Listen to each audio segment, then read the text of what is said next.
Salut la team, petite vidéo pour vous parler d'une crise concernant votre casque MetaQuest, les performances du MetaQuest en baisse, des développeurs en colère, Meta qui promet de corriger le tir. Que se passe-t-il vraiment avec Horizon OS? Et bien sûr, on vous explique tout dans cette vidéo. Cette semaine, plusieurs développeurs VR ont tiré la sonnette d'alarme sur Horizon OS, le système d'exploitation de Meta, montre des signes de régression comme l'économie de batterie par exemple a été modifiée de façon surprenante, limitant certaines applications à seulement 45 fps. Face à cette vague de critiques, André Bosworth, directeur technique de Meta, a pris la parole dans une session sur Instagram. Et bien sûr, il a confirmé que Meta travaille activement sur un correctif pour le problème sur l'économiseur de batterie, mais il a aussi rejeté l'idée que les mises à jour sont trop fréquentes. Selon lui, ce n'est pas une question de rythme, mais de contrôle de qualité. Pour les développeurs, ce genre de problème est plus qu'un bug, c'est un risque pour leur business et pour les utilisateurs, ça veut dire une expérience moins fluide.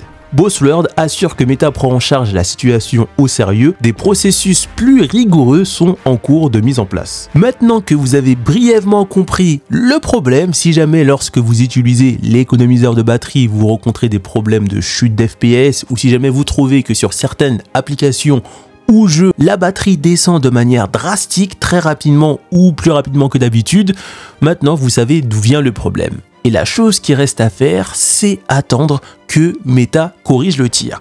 Mais pour résumer tout ça, ça arrive parce que Meta déploie des mises à jour, j'ai l'impression, de plus en plus rapidement. L'intervalle entre les mises à jour est beaucoup plus court et forcément pour optimiser au mieux le système d'exploitation de Meta, Horizon OS, c'est pas si facile que ça et ça prend du temps et donc forcément ça va avoir des répercussions sur les développeurs et si ça a des répercussions sur les développeurs, ça va aussi avoir des répercussions sur les joueurs comme nous. Donc maintenant on arrive à la fin de cette vidéo, n'hésitez pas à me dire en commentaire ce que vous pensez de la vidéo, vous abonner et liker pour pas manquer les prochains actus sur Meta et on se retrouve pour une prochaine vidéo. À plus.